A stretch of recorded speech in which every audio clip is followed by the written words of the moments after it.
चलो चलो जल्दी चलो, दौड़ के और सत्संग का समय हो गया। सब लोग सामने आके बैठो। एक एक वचन वाणी को बड़ी सावधानी के साथ सुनो। जब कभी ऐसे अवसर हमें आपको अपने मानव जीवन में मिला करें तो सब जीवों को सोचना चाहिए हमारे सबों पर हरि और गुरु की कृपा होगी। बिना परमात्मा की कृपा के संत महात्मा नहीं मिलते। बगैर संतों की दया के इन जीवात्माओं का उद्धार नहीं होता। ये दोनों चीजें सत्य हैं और सौभाग्य समय से आपको दोनों चीजें मिली, लेकिन आपने उसकी कदर नहीं की। किसी पुण्य कर्म के कारण संत महापुरुषों के दर पे तो आप पहुंचे, लेकिन आपने उनकी कदर नहीं की, उनको जाना माना पहचाना नहीं, सब धोखा। और ये इतना बड़ा धोखा है जिसकी पूर्ति रुपए पैसे धनवाला सामान से आप नहीं कर सकते। कि सदगुण दया की दया रुपए पैसे से मोह नहीं मिलती और न ही एक किराए पर चलती है। जब जैसी उनकी मौत मची हम सब कलयुग के जीवों को हो जाती है तो अपनी दया की बरसात होती है। अब ये उनकी दया की बरसात में कितने लोग टिक पाते हैं, कितने छोड़ के भग जाते हैं। इसी को कहते हैं छटनी और कटनी। ऐसा आपको पहले से इशारे में बताया जा चुका। यहाँ कोई नई बात नहीं, यहाँ स्वास्थ्य रोग की बात नहीं, यहाँ की किसी की निंदा आलोचना बुराई नहीं। अरे संतमत है जो सच्चाई बताने के लिए काल की पूरी सच्चाई खोल के कहते हैं कि काल माया के देश में कितनी सच्चाई कितना झूठ है, कितना लाभ कितना बड़ा नुकसान, कितनी छूट है कितनी पाबंदी है। ये सब जानकारी केवल संत महापुरुष से देते हैं जो इसमें कलयुग में आए। लगभग 750 वर्ष हो गए तब से संत नाम आपको सुनने को मिला। सर्वप्रथम कबीर साहब आए, उन्हीं से संत मत चला और संत नाम उन्हीं से सुनने को मिला। सतयुग त्रेता द्वापर में ऋषि मुनि योगी महर्षि और सारी शक्तियां आई थी, लेकिन कलयुग में संत पधारे। किस काम के लिए? पहले सतयुग त्रेता का इतिहास पढ़िए आप। जब उन युगों में व्यवस्था बिगड़ गई कि धर्म कर्म चला गया, मानवता इंसानियत जाने लगी, प्रेम प्यार मोहब्बत सेवा दया सदाचार परमात्मा की आचार मानव के दिल दिमाग से जाने लगी। मानव के मन मस्तिष्क में माँ बहन बेटी गौ की पहचान खत्म हो गई। तब इतिहास ये बता रहा है कि परमात्मा की तरफ से कोई न कोई शक्ति मनुष्य रूप में आती जाती है। उसके द्वारा समय का, देश का, धर्म का काम कराया गया है। तो पहले आप इतिहास कर लीजिए कि उन युगों में काल शक्ति आई, दयाल शक्ति नहीं आई थी। तो काल शक्ति काम क्या है, किस लिए आती है? कि जब जब हो ये धर्म की हानि और बढ़े आंसू रे अधमाभिमानी कि तब तब प्रभु इधर मनुज शरीरा और हरे ही कृपा निधि सज्जन पीरा। क्या इतिहास बता रहा है त्रेता का? जब जब धर्म की हानि हो गई, मानवता इंसानियत खतरे में पड़ गई। माँ बहन बेटी की के कब्र लूटी जाने लगी। तो इतिहास बता रहा है कि ये व्यवस्था राजा के द्वारा बिगड़ी, तो परमात्मा की तरफ से कोई न कोई शक्ति आई और मनुष्य रूप में आई हमें आपको सही सच्चे रास्ते का ज्ञान कराने की, सही सच्चे रास्ते पर चलाने के लिए, सच्चा मानव खान पान समझाने के लिए और मानव सत्कर्म को सिखाने के लिए। लेकिन जीवात्मा के उद्धार के लिए कोई शक्ति नहीं आई। जब द्वापर में राजा कंस के द्वारा व्यवस्था बिगड़ गई तो इशारा गीता क्या कह रही है कि यदा यदा ही धर्म ग्लानिर्भवति भारत कि अभ्युत्थानम् धर्मस्य तदात्मानं सदाम्यहम्। सब जगह सारा धर्म का ही कर्म की हानि कहीं नहीं, धर्म की हानि। प्रेमियों, धर्म माने व्यवस्था। आप किसी विद्वान से पूछो कि धर्म किसे कहते हैं, कर्म किसे, इन विचारों को खुद ही नहीं मालूम है। जब आप धर्म की बात पूछोगे तो आपसे कहेगा सेवा करो, पूजा करो, पाठ करो, तीर्थ करो, व्रत करो, हवन जब तो एक गंगा स्नान। प्रेमियों, करो माने कर्म और धरो माने धर्म। जो धारण किया जाए, जीवन में उतारा जाए, उसको धर्म कहते। धर्म माने व्यवस्था।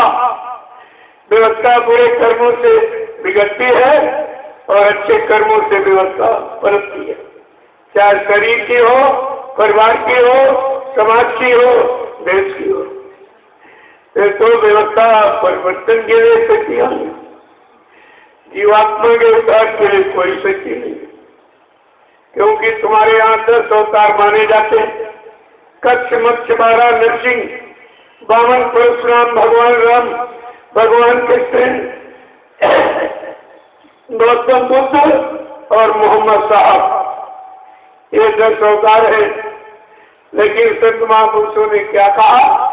10 अवतार काल के जानो। ये काल शक्तियों के अवतार दयाल थे।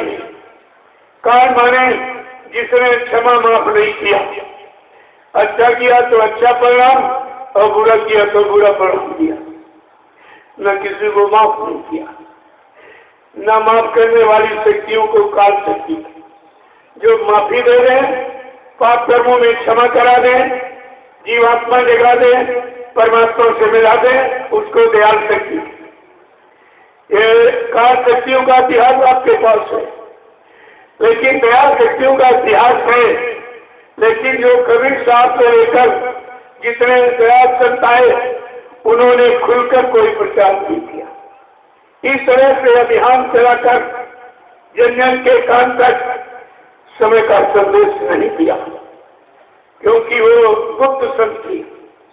गुप्त संत को अधिकार पूरा है, लेकिन जो कोई उनके पास जाएगा और सेवा और श्रद्धा भाव देखेंगे तो कान में नामदार दे दिया, लेकिन खुल के जानकारी नहीं।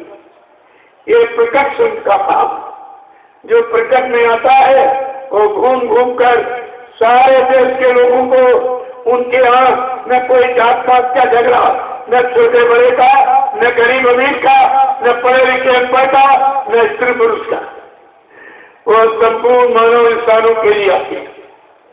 मानव इंसानी जात, क्योंकि परमात्मा ने कोई जात तो बनाई नहीं, कोई धर्म बनाया नहीं, मजहब कोई बनाया नहीं, फिर मत मतांतर कुछ नहीं बनाया, न छोटा बनाया, न बड़ा बनाया, न गरीब न अमीर बनाया।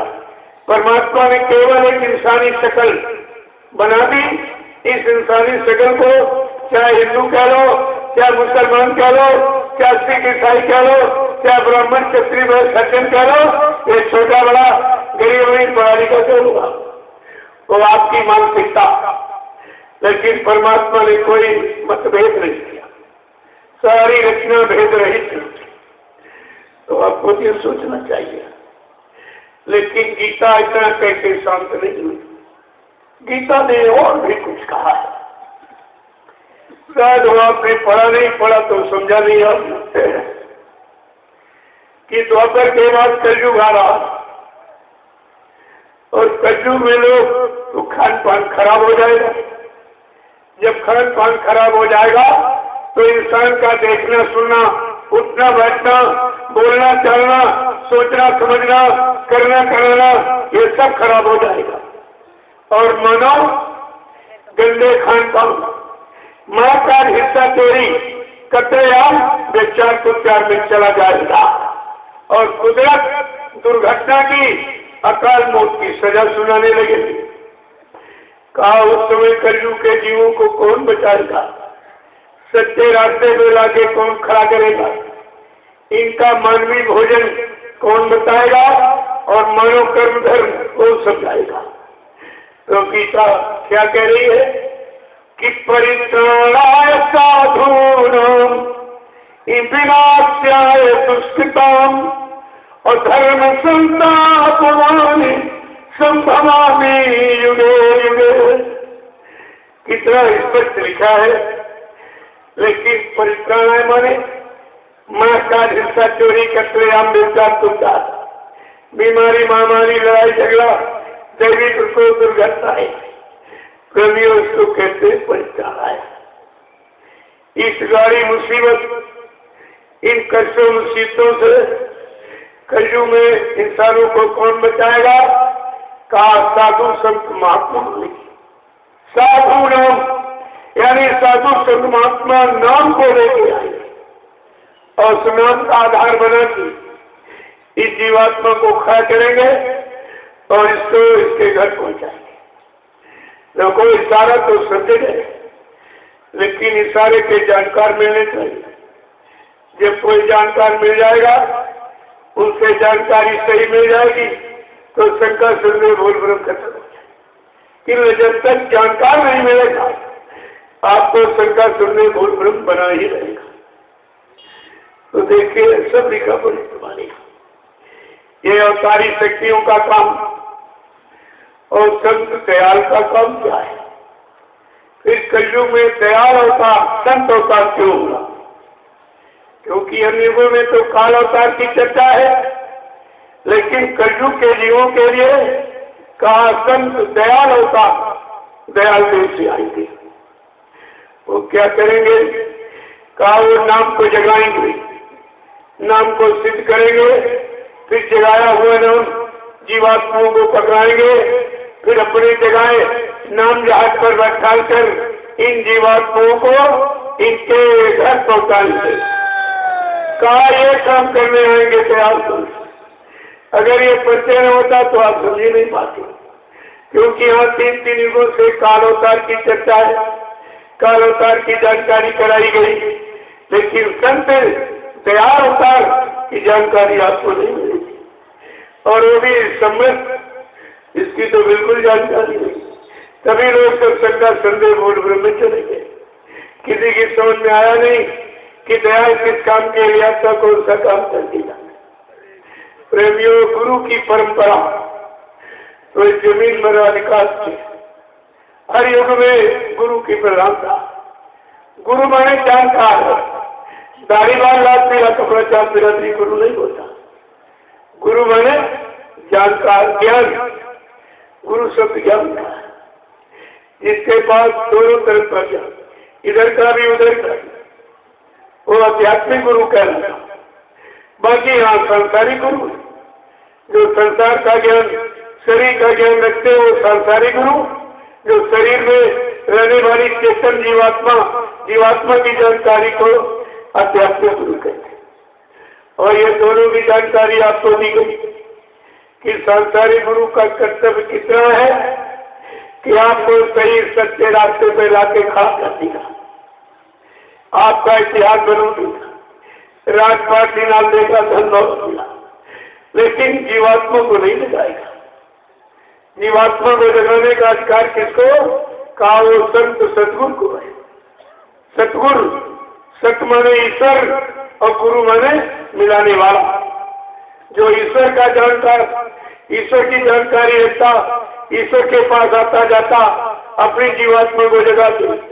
जब वो में जाएंगे तो तुम्हारी जीवात्मा जगा देंगे और परमात्मा से मिला देंगे। जो तुम्हारा काम किसी युग में नहीं हुआ, ये दुर्लभ काज है। इसी दुर्लभ काम के लिए संत महापुरुष कल युग में आए और उन्होंने आपको जानकारी दी, लेकिन आपने जानकारी ही नहीं ली। उनको आपने समझ भी नहीं पाया कि गुरु किस काम के लिए आता है और कौन सा काम करके जाता है। तो जो काम करके जाएगा उसी का नाम, उसी का इतिहास, उसी के लोग पूजा करेंगे। जो काम नहीं करेगा उसकी कोई पूजा नहीं। तो इतनी तो जानकारी आपको रखनी चाहिए कि जब समृद्ध सदगुरु ने आपसे वादे किए हैं, प्रतिज्ञा की है, वचन दिया है, अगर ये वचन पूरा नहीं होगा तो संतों की महिमा खत्म हो जाएगी, गुरुओं की महिमा समाप्त हो जाएगी। कोई गुरु को संत को मानेगा ही नहीं। ये तो काम के कारण पूजा होती है और अभी काम कोई हुआ नहीं। मैंने आपको बराबर 3 दिन से बता रहा हूँ कि बाबा जी ने अपना पूरा परिचय, अपनी पूरी जानकारी दी कि मैं मृत्युलोक मंडल में किस काम के लिए आया हूँ और कौन सा काम करके जाऊंगा। या तो फिर संत झूठ है, गुरु झूठ है। अगर संत गुरु न झूठा हो जाए तो सत्य क्या होगा? फिर सत्य बताने वाला कौन मिलेगा आपको? और सत्य जीवात्मा को पहुंचाने वाला कौन मिलेगा? इतनी जानकारी आपको रखनी चाहिए थी। तो फिर जो इसीलिए महापुरुषों ने इशारा करके लिखा है, जय गुरुदेव, गुरुदेव, जय गुरुदेव, जय गुरुदेव, जय गुरुदेव। नाम किसका? जय गुरुदेव। नाम किसका? जय गुरुदेव। नाम किसका? प्रभु का प्यारा नाम। हम सब बेसहारों का सहारा, हम सब जीवों के एकमात्र आधार पूज्य स्वामी जी महाराज आज मुक्ति दिवस के पावन पर्व पर देश के कोने कोने से आए, तमाम प्रांतों से, जनपदों से, शहरी ग्रामीण अंचलों से आए हुए और एक पड़ोसी आपका देश नेपाल राष्ट्र, वहां से भी भारी संख्या में प्रेमी आए हुए। इससे ये कार्यक्रम अंतर्राष्ट्रीय हो गया। ये अंतर्राष्ट्रीय कार्यक्रम है, इसमें आप लोग शामिल शरीक हुए हो। किस काम के लिए? अच्छे कर्म की जानकारी के लिए, मानवता, इंसानियत, प्रेम, प्यार, मोहब्बत, सेवा दिया, सदाचार, परमात्मा की याद करने के लिए और अपने मानव जीवन को सार्थक बनाने के लिए। ये आपको विचार करना चाहिए। जो हजार किलोमीटर, 12 किलोमीटर बम्बई कलकत्ते से आए वो यहाँ झगड़ा करने आए। अरे वो झगड़ा करने आया, तुम्हें इतने, तुम्हारे अंदर इतनी भी सोच नहीं रही कि इतनी दूर दराज से लोग अपने परिवार, बाल बच्चों को छोड़कर, अपना खेती, दुकान, दफ्तर, बिजली, व्यापार, मजदूरी छोड़कर आए हुए। तो ये किस काम के लिए आए हैं? कौन सी धारणा विचार लेके आए हैं और किस तरह का लाभ लेने आए? इतनी जानकारी आपको रखनी चाहिए, लेकिन तुमने सारी जानकारी ही खत्म कर दी। अब वही जानकारी जो भूल गए हो उसी को देने के लिए अभियान चलाया गया। तब महापुरुषों ने कहा कि संत अवतार ये भारत में इसी कलयुग में हुआ और समृद्ध महान परम संत अवतार का ये तो कभी नहीं आया है, ये तो पहली बार आया है। लेकिन काम सबका एक ही होता, चाहे उत्तर में आए हो चाहे प्रगट, लेकिन प्रकट वाले का विशाल कार्यक्रम, बृहद काम प्राप्त होता। सबको चल चल के दरवाजे दरवाजे यानी गुहार पुकार लगाता कि अच्छा कर्म करो, अच्छा खान पान करो, अच्छी संसोबत में रहो और मतलब माँ बहन बेटी बहू की पहचान करो, तो तुम्हारी यहाँ ये मानव जीवन सार्थक हो जाएगा। और मानव जीवन में मानव शरीर में रहने वाली जीवात्मा का उद्धार दोनों काम हो जाएगा। महापुरुषों ने क्या कहा? संत अवतार जग में जब जब लिया, जीव को पार जाने का अवसर मिला। संत अवतार जग में जब जब लिया, जीव को पार जाने का अवसर मिला। इसके पहले जीवात्माओं को घर जाने का अवसर नहीं मिला।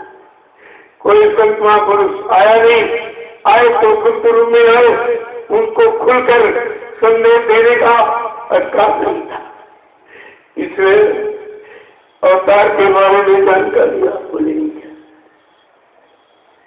संत जन डूबते भारत को बचाने आए। संत जन डूबते भारत को बचाने आए। संत जन डूबते भारत को बचाने आए।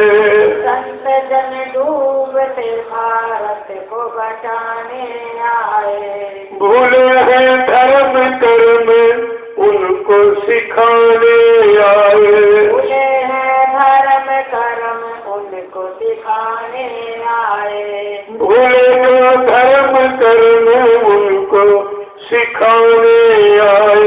भूले हैं धर्म कर्म उनको सिखाने आए।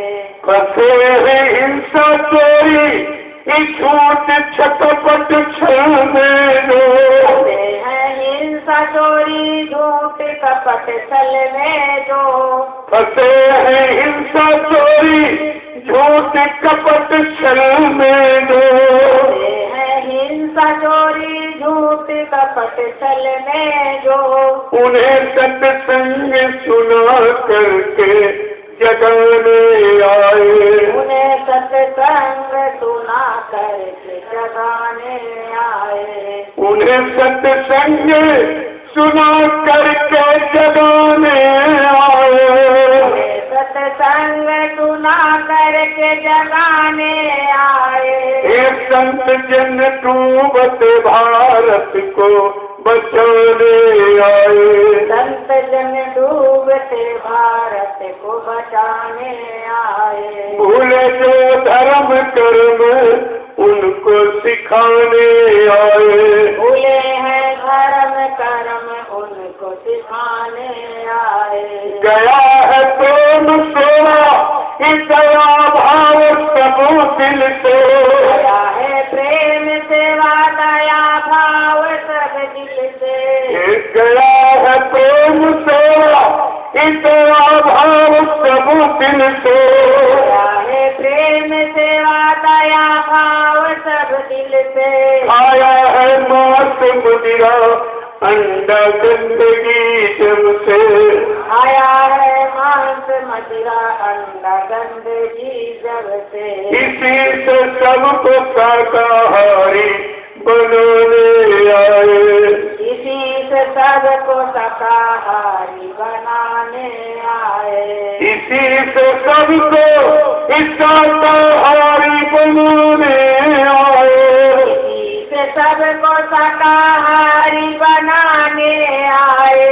ये संत जन डूबते भारत को बचाने आए। संत जन डूबते भारत को बचाने आए। बड़ा है वक्त नाजुक समय से संभल जाओ। बड़ा है वक्त नाजुक समय से संभल जाओ। बड़ा है वक्त नाजुक इस समय से संभल जाओ। बड़ा है वक्त नाजुक समय से संभल जाओ। हुआ संकेत गुरु का समय से बदल जाओ। हुआ संकेत गुरु का समय से बदल जाओ। हुआ संकेत गुरु का समय से बदल जाओ। हुआ संकेत गुरु का समय से बदल जाओ। यही संदेश जन जन को सुनाने आए। यही संदेश जन जन को सुनाने आए। यही संदेश जन जन को सुनाने आए। यही संदेश जन जन को सुनाने आए। हे संत जन डूबते भारत को बचाने आए। संत जन डूबते भारत को बचाने आए। भूले जो धर्म कर्म उनको सिखाने आए। भूले जो धर्म कर्म उनको सिखाने आए। जय गुरुदेव। जय गुरुदेव। प्रेमियों, कलयुग में संत महापुरुषों का आगमन रात का संतोष मान सम्मान सामान के लिए नहीं।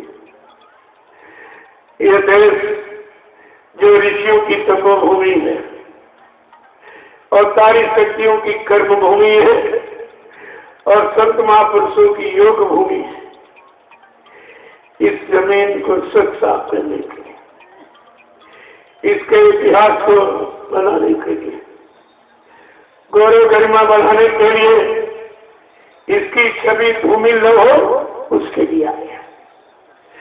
आपको यह सब जानकारी रखनी चाहिए। संत महापुरुषों का काम कोई राजा होना, कोई राजपाट की इच्छा, कोई धन दौलत मान सम्मान की इच्छा नहीं है। काम है जीवात्माओं को जगाने के लिए, परमात्मा से मिलाने के लिए आया।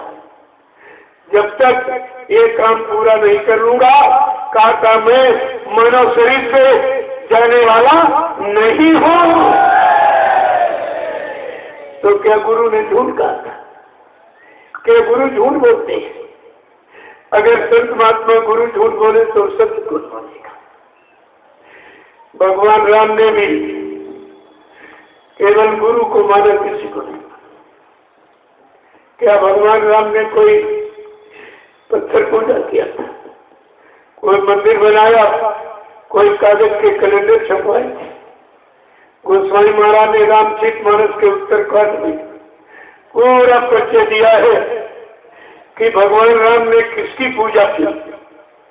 रामचरितमानस में क्या लिखा कि प्रातः समय उठ कर रघुनाथ और माता पिता गुरु इनाम माथा। प्रातःकालीन ब्रह्मवेला ब्रह्ममुहूर्त में भगवान राम उठकर किसकी पूजा कर रहे हैं? माता पिता गुरु की। यह है चेतन पूजा।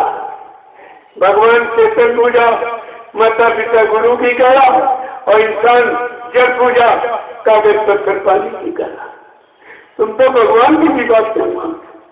और भगवान ने करके दिखाया। उन्होंने कहा भी कि जब लंका से जीत के अयोध्या में आई, पूर्ववासियों ने बड़ी खुशियां मनाई कि मेरे भगवान ने बड़ा साहसीकार किया। जब भगवान राम ने सुना कि प्रजा मेरी प्रशंसा कर रही, दौड़ के आए और हाथ जोड़कर अपनी प्रजा से कह रहे कि मैंने ये कुछ नहीं किया। प्रजा कह रही भगवान ने सब किसने किया? धर्म की स्थापना, दुष्टों का संहार, भक्तों की मदद की किसने? भगवान राम ने क्या कहा कि गुरु वशिष्ठ कुल पूज हमारे और इनकी कृपा मारे। भगवान राम कहते मैंने नहीं, मेरे कुल के पूजनी मेरे गुरु महाराज वशिष्ठ जी, ये गुरु महाराज की दया से काम हो गया। मैंने कुछ प्रेमियों, भगवान गुरु को दर्शावा है और इंसान कागज पत्थर पानी बन गया। तुम भगवान की बात तो नहीं मानते हो। जो भगवान ने किया और संत महापुरुषों ने लिख के बताया, और तुम उसी को अभी तक नहीं सोच पाए। तुमने तो किसी की बात, भगवान ने ये भी कहा मेरे अकेले की बात नहीं है, मेरे कुल वंश परंपरा में हमेशा गुरु ही पूजा गया, न कागज न पानी न पत्थर। तो भगवान राम का कितना बड़ा कुल है जो इतिहास जानकारी दे रहा। राजा सगर के राजा दिलीप के राजा रघु के राजा हद के राजा दशरथ के राजा राम और राजा राम के लोग कुश का मेरे कुल वंश परंपरा में भगवान राम कहते हमेशा गुरु ही पूजा। अरे गुरु पूजा में सबकी पूजा, गुरु समान कोई देव ने दूजा।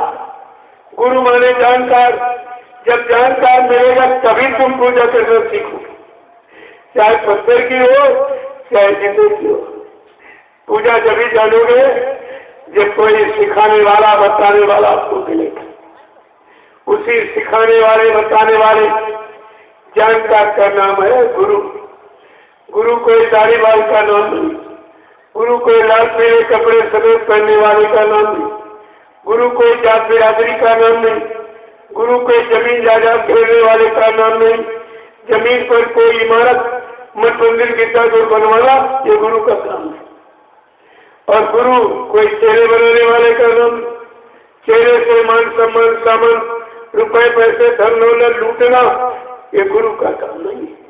प्रेमियों सात्विक गु माने अंधकार, रू माने प्रकाश, जो अंधकार से प्रकाश की तरफ, असत्य से सत्य की तरफ, अधर्म से धर्म की तरफ, झूठ से सत्य की तरफ, दानवता से मानवता की तरफ हम सब जीवों को ला करके खड़ा कर दे, ऐसी चेतन शक्ति को मृत्यु मंडल में गुरु कहते हैं।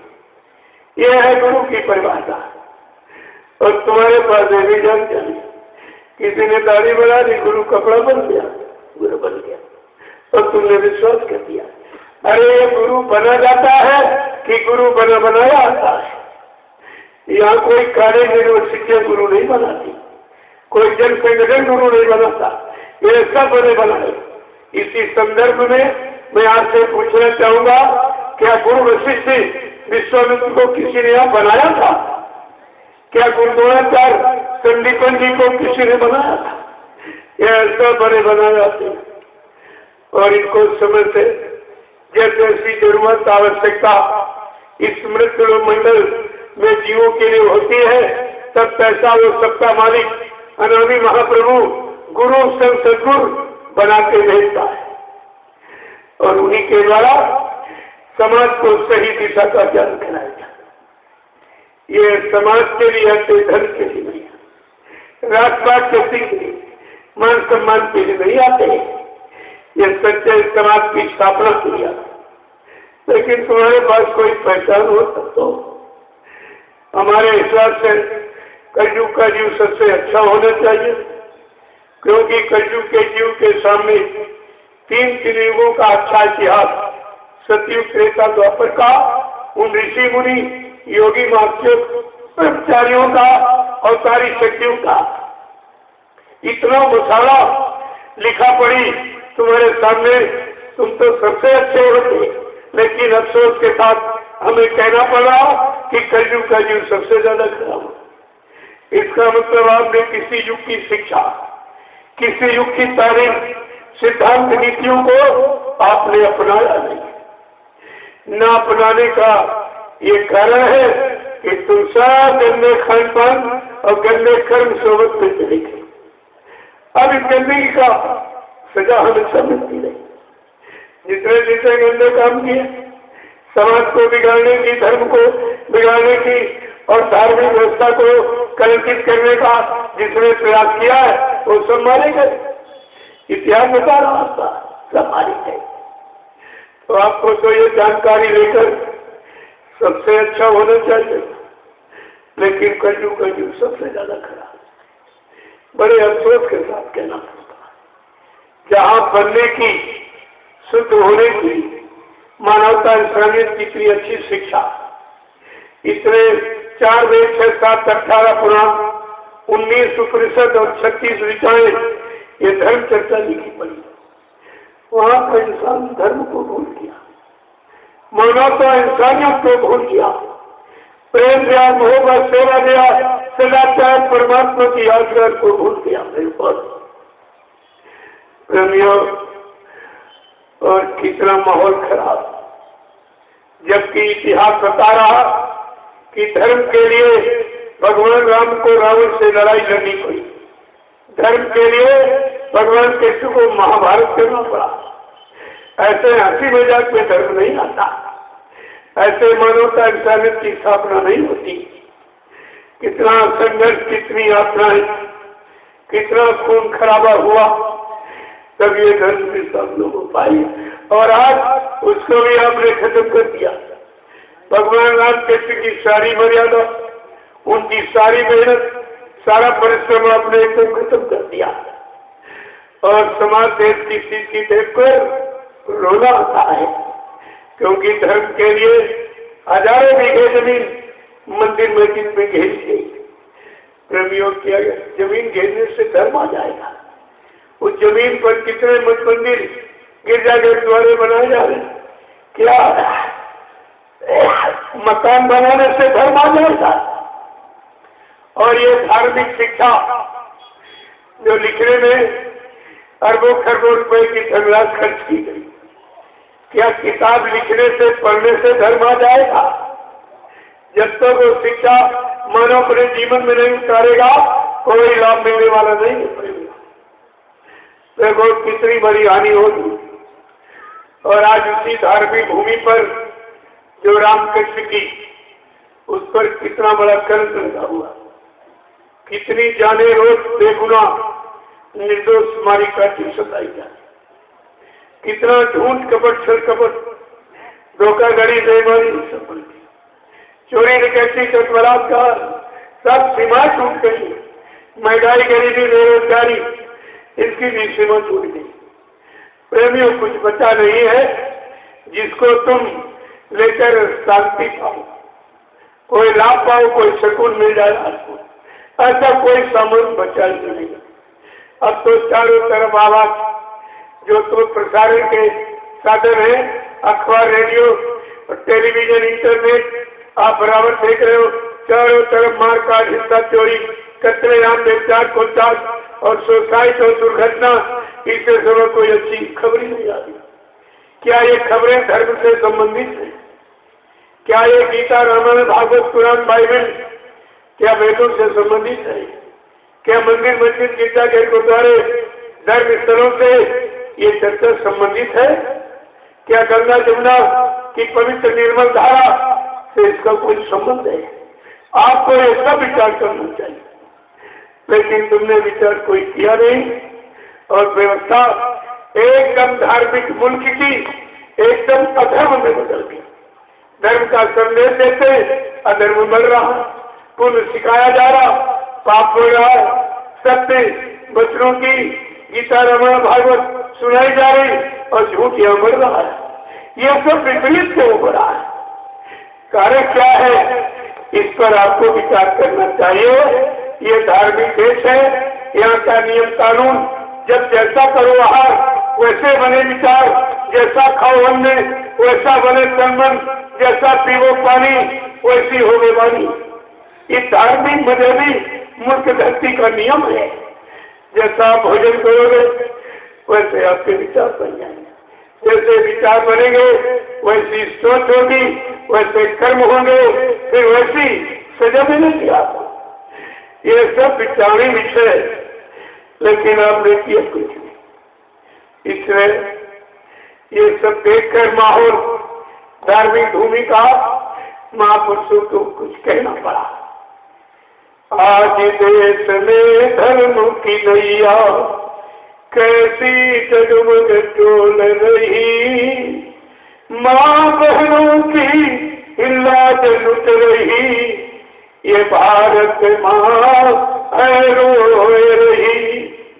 आज देश में धर्म की नैया एक कैसी जगमग डोल रही, और माँ बहनों की यहाँ लाज लुट रही, और भारत माँ है रो रही। वेद पुराण भागवत गीता इनकी बात कोई नहीं सुनता। गंगा यमुना सरस्वती अब पापों से अकुलाए रही। अम्मा बहनों की लाज लुट रही। ऐ भारत माँ रो रही। आया समय बड़ा बेढंगा, नाच रहा नर होके नंगा। अंडा मुर्गा और शराब में सबकी मती बौराए रही। अम्मा बहनों की ये लाज लुट रही। अब भारत माँ रो रही। महापुरुषों ने मानव जीवन को सार्थक बनाने के लिए आवाज लगाई है कि अब भी जागो जतन कुछ कर लो। अब भी जागो जतन कुछ कर लो। 84 का फेर बचा लो। मानव जन्म फेर न मिली है।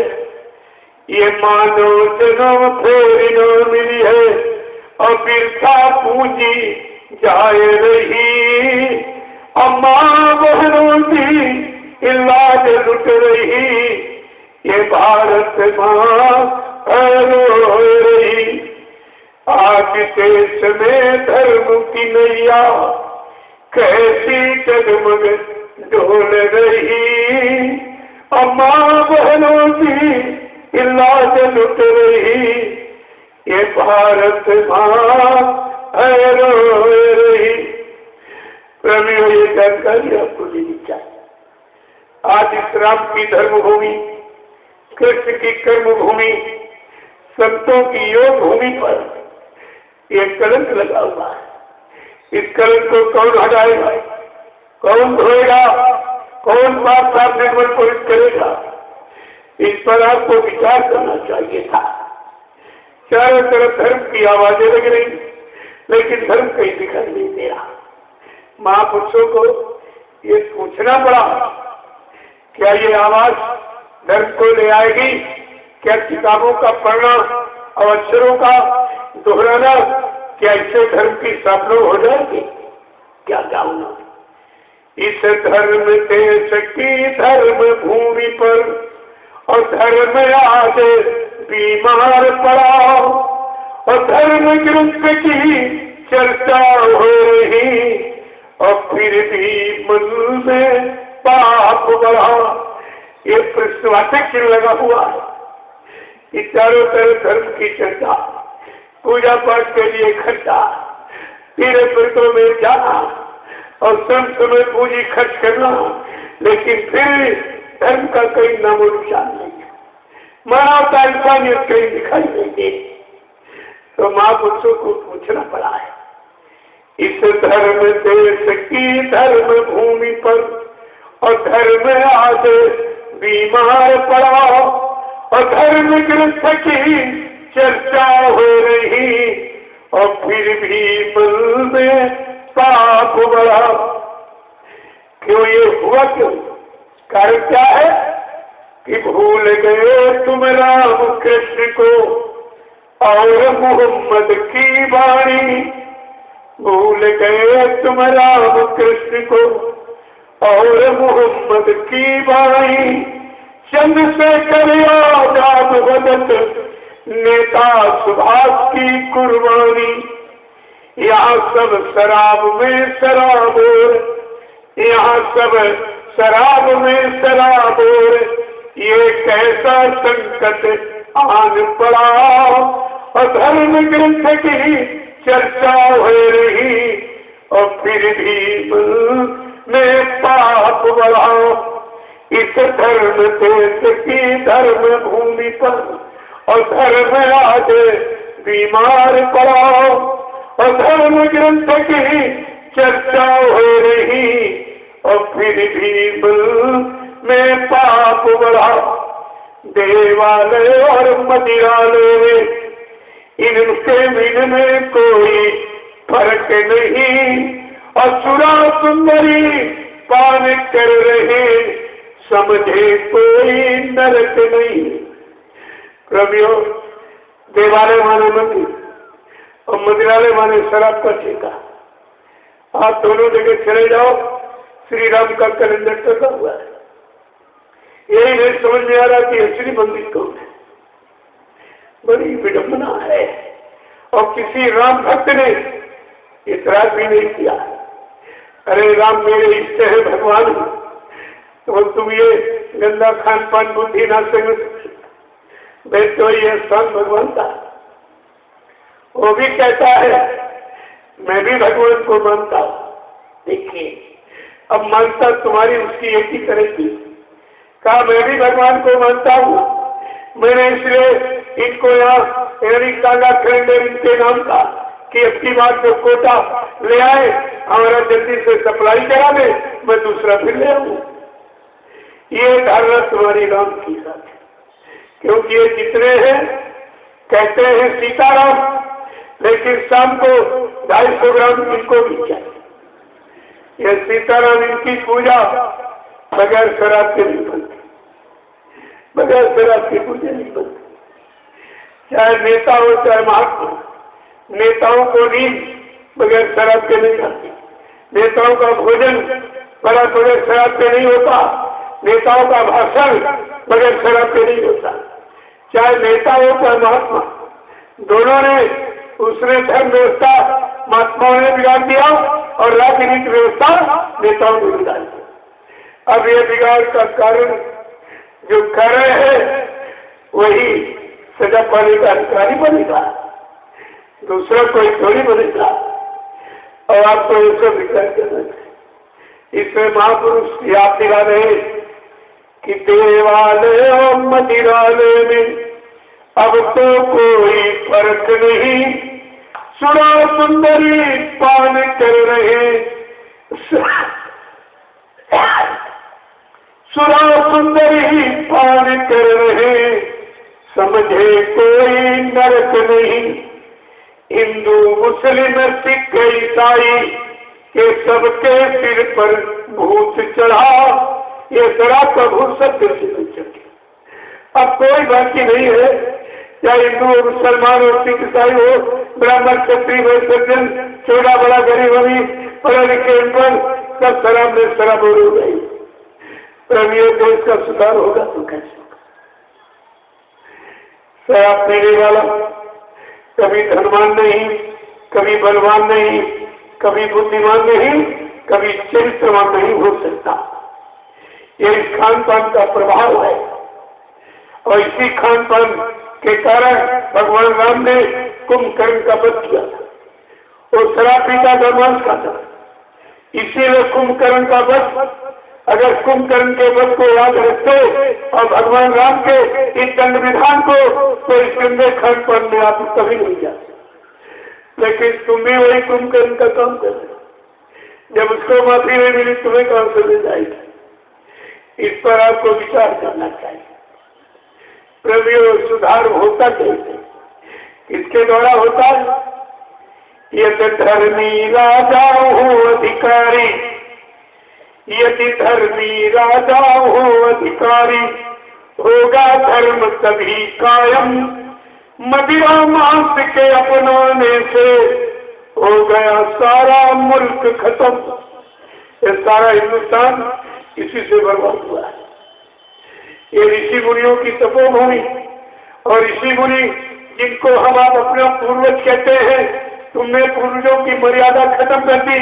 वो जंगल में रहते शाकाहारी सदाचारी ब्रह्मचारी थी, वो शाकाहारी सदाचारी ब्रह्मचारी। और तुम्हारे पास पहले गुण नहीं, तुम शाकाहारी नहीं रह पाए। तुम अपने वो ऋषि मुनि पूर्वजों को भी आप कलंकित कर रहे हो। एक तरह का अपराध नहीं तुम्हारा, चौमुखी अपराध है। अब उस चौमुखी अपराध की कुदरत चौमुखी सजा सुनाने जा रही है। उसी सजा से बचने के लिए ये अभियान जारी किया गया।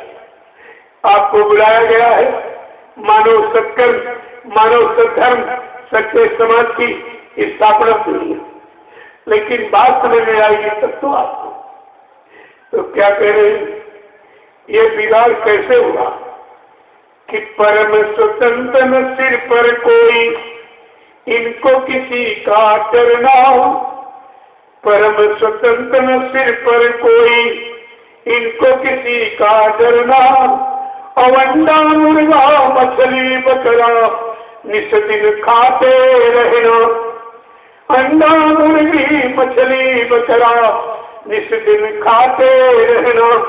और कहते जाए, जीव हिंसा है स्वाद जीव का, जीव हिंसा है स्वाद जीव का, कहते भोजन साग बढ़ाओ।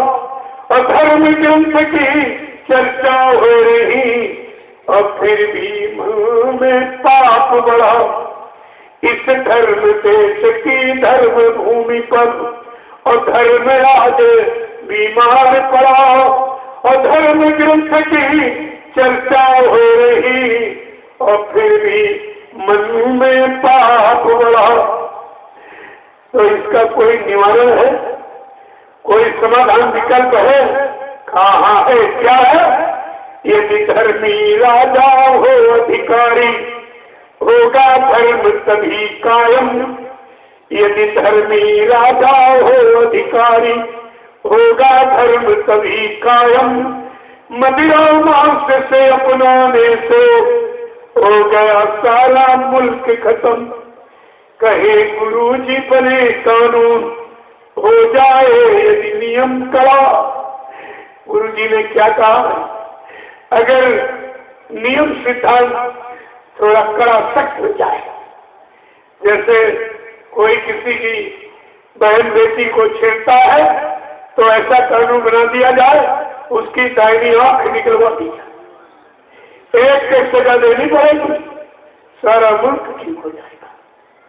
अगर कोई चोरी करता है, हत्या करता है, तो उसका दाहिना हाथ कटवा दिया जाए, यह सब जुर्म खत्म हो जाएगा। तभी बाबा जी ने कहा, मुझको इस व्यवस्था सुधारने में बच्चा 18 मिनट भी नहीं लगेंगे। आपको विचार करना चाहिए।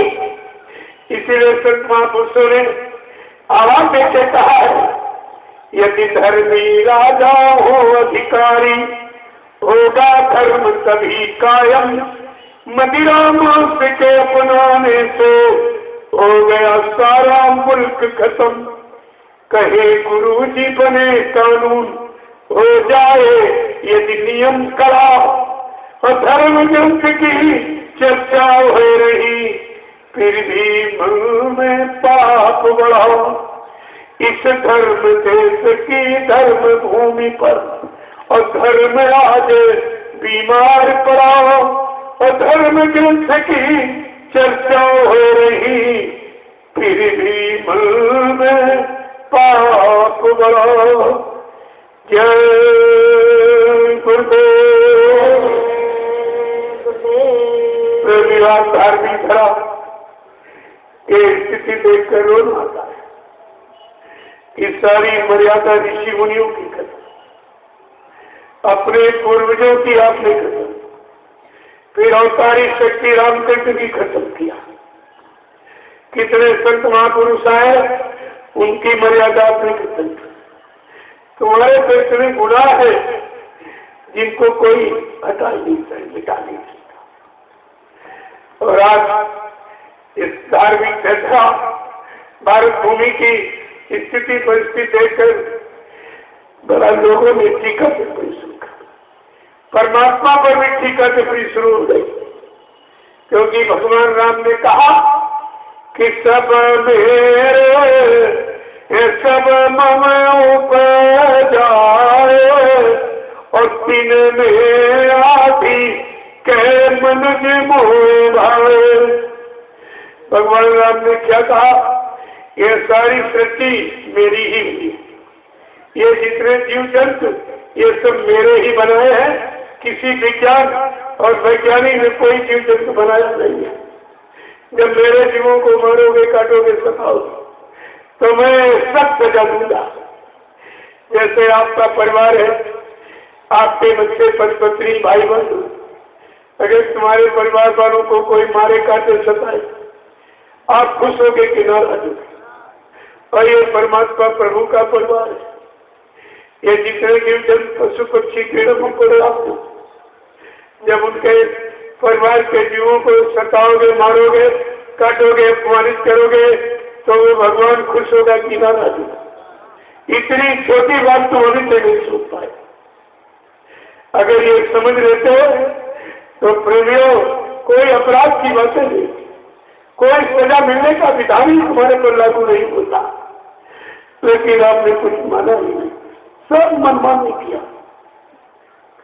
इसलिए लोगों ने भगवान पर भी टीपा टिप्पणी कर कहने लगे कि पाप हंस रहा है, ये धर्म रो रहा है, और प्रभु तेरी दुनिया में क्या हो रहा है? ये पाप हंस रहा है, इधर रो रहा है, और प्रभु तेरी दुनिया में क्या हो रहा है? मंदिरों मस्जिद में कोई नहीं जाता है, गीता रामायण की अब कोई नहीं सुनता है, गंगा और यमुना के तट पर धर्म सो रहा है, और प्रभु तेरी दुनिया में क्या हो रहा है? ये पाप हंस रहा है, इधर में रो रहा है, और प्रभु तेरी दुनिया में क्या हो रहा है? इतनी बड़ी चीज देखिए माँ बोलो कि माता पिता की घर में कोई नहीं मानता है। अब तो हर घर में देखो नारी ही की चलता है। माता पिता की घर में कोई नहीं मान्यता है। अब तो हर घर में देखो नारी ही की चलता है। और भाई का इस शत्रु हो रहा है, और प्रभु तेरी दुनिया में क्या हो रहा है? और रामचरित मानस श्री राम की चर्चा कर रही है। श्री राम ने अपनी सौतेरी माँ के आदेश को मानकर 14 वर्ष के लिए जन्नत चले गए। और तुम सगे माँ बाप का आदेश नहीं मानते, सगे माँ बाप की आज्ञा नहीं मानते, तो तुम अपने को घर तक कैसे कह सकोगे? ये सब विचार करना चाहिए। और भगवान राम ने उनका सौतेला भाई भी लक्ष्मण जी। ये है भाई भाई का प्यार, भाई भाई का सामंजस्य समन्वय है। देखिए, और शादी होके आई थी लक्ष्मण, औरत का मुंह नहीं देखा और अपने भाई और भौजाई की सुरक्षा के लिए स्वयं जंगल चल पड़ी। ये है भाई भाई का प्रेम। प्रेमियों, संसार में स्त्रियां बहुत मिल जाएंगी, बच्चे बहुत पैदा कर लोगे, लेकिन एक को का फल ये नहीं मिलता। जगत मिलत सहोदर भाई। जब भगवान राम को में लक्ष्मण को शक्तिमान लगा, तो जब भगवान राम रोने लगे तो ये बंदर वालों पूछने लगे कि आपको अयोध्या की याद आ गई, अपने राजपाट की याद आ गई, कि अपने भाई मानी पिता भरत के मानी राजा दशरथ के मरण का शोक आ गया। क्या तुम्हारी स्त्री का अपहरण हो गया, उसकी चिंता? राम ने कहा नहीं, जगत में मिले सहोदर भाई, ये भाई भाई नहीं मिलता। दुनिया में सब चीजें मिल रही, लेकिन एक को का भाई नहीं मिलता। ये भ्रात इसमें प्रेम बंधुत्व की भावना जागृत करने के लिए ये राम लक्ष्मण का कितना बड़ा प्रमाण, कितना बड़ा आदर्श है ये। लेकिन आपने सारे आदर्शों पर पानी ही फेंक दिया। तुम्हारे समझ में कुछ आता ही नहीं है। क्योंकि तुमने सब अच्छी सच्ची सिद्धांत नीतियों को तिरंगी दे रखी। इसलिए माता पिता की घर में कोई नहीं मानता है। अब तो हर घर में देखो नारी ही चलता है, और भाई का एक शत्रु हो रहा है। और प्रभु तेरी दुनिया में क्या हो रहा है, ये पाप हंस रहा है, इधर में रो रहा है। और प्रभु तेरी दुनिया में क्या हो रहा है, सत्यता न्याय पर अब कोई नहीं चलता है। लेकिन रामचरितमानस क्या शिक्षा दे रही है कि शिव दधीच हरिश्चंद्र नरोता, और सत्य हेतु से कठिन करेता, और धर्म न दूसरे इस सत्य समाना। अवागम निगम एक पुराण बखानो। रामचरितमानस कहते नहीं, सत्य के समान दूसरा धर्म नहीं है। लेकिन आज के युग में झूठे लेना, झूठा देना, और झूठे भोजन झूठ से देना, कैसी झूठ की राजनीति खड़ी कर दी गई। और झूठ में सत्य और सकून और शांति चाहते मिलेगी। अरे आपको ये सब विचार खुद ही करना चाहिए कि सत्यता न्याय पर अब कोई नहीं चलता है। छोटी छोटी बातों में नरगंगा कसम खाता है। एक कौड़ी पर ईमान खो रहा है। और प्रभु तेरी दुनिया में क्या हो रहा है, ये पाप हंस रहा है, धर्म रो रहा है। और प्रभु तेरी दुनिया में क्या हो रहा है। आज धार्मिक देश से धर्म क्या है।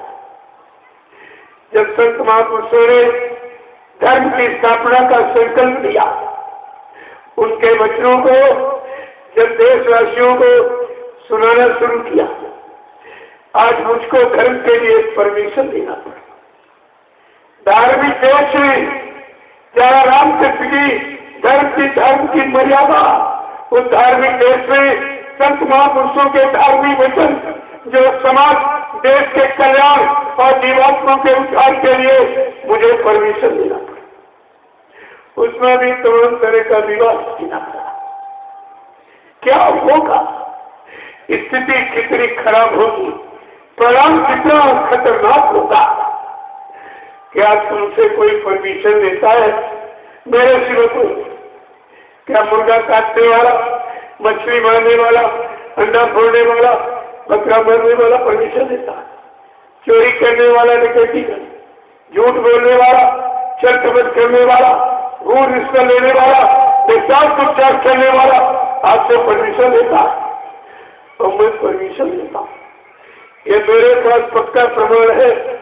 आगे आने वाले समय में सब मैं ये पेश कर दूंगा। मैं धार्मिक देश में जब धर्म का संदेश देने के लिए निकला तो मुझे प्रशासन शासन से परमिशन लेनी पड़ी। धर्म के लिए परमिशन और अधर्म के लिए, पाप के लिए, हत्या के लिए, हिंसा के लिए, चोरी के लिए, उसके लिए तुम्हारा कोई विधान बना है? अरे जरा सोचो, समझो, विचारो। यह है राम की धर्मभूमि, कृष्ण की कर्मभूमि है। इस पर माफी नहीं मिलेगी आप। और कहीं कहीं हमको परमिशन मिलता भी नहीं, ये देता ही नहीं। मैंने पूछा, भाई आज तक किसी ने परमिशन तुमसे मांगा? परमिशन माने मैं प्रशासन शासन का पूरा सम्मान करता हूँ। यह है सम्मान की भावना। और आपको इंफॉर्मेशन करता हूँ कि आप आइए और सुनिए और देखिए। अगर सब सच्चे, ईमानदार और मतलब यानी अनुशासित हो जाए तो आपकी व्यवस्था तुमको कम करनी पड़ेगी। मैं तुम्हारे ही काम कर रहा हूँ, तुम अपने थाने चौकी कोतवाली में बैठ कर ही वहीं से सुपरविजन करोगे। तुम्हें कहीं भागने की जरूरत की नजर नहीं पड़ेगी। अगर सच्चे ईमानदार और त्यागी तपस्वी और चरित्रवान और अनुशासित समाज होगा, मैं तुम्हारा ही काम कर रहा हूँ, तुम सहयोग नहीं दे पाए। असहयोग करते जगह जगह तुमको भी धर्म की परवाह से नहीं मालूम। अरे चोरी डकैती कत्ल बलात्कार अगर खत्म हो जाए, आपको सुकून शांति मिल जाए। रात में भागना भागना खत्म, चुपचाप अपने जगह पर बैठ के संचालन करो। मैं तुम्हारी व्यवस्था बना रहा हूँ और तुम सहयोग को छोड़ दो, असहयोग की भावना रखते, तो आगे आने वाला समय क्या तुम्हें माफ करेगा?